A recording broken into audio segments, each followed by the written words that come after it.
Фармерот Рид Шин од сојузната држава Масачусетс го користи методот холистичко одгледување на стада.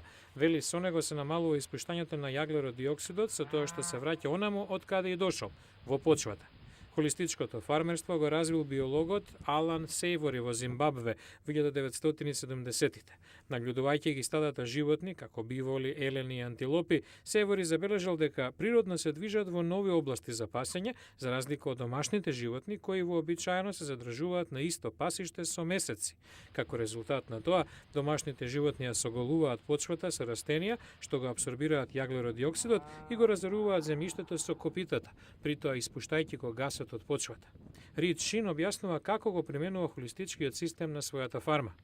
We take that same 50 animals and we put them on a very small part of that 50 acres.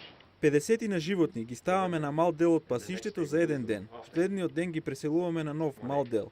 Така правиме 50 дена поред и секој дел од пасиштето има можност да се обнови.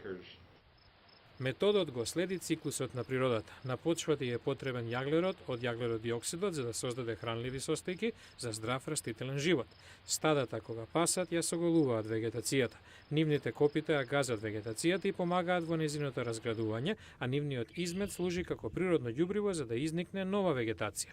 Пасиштата со детелина или трева помагаат за апсорбирање на јаглерод диоксидот од атмосферата и негово складирање во почвата. И потоа се однова.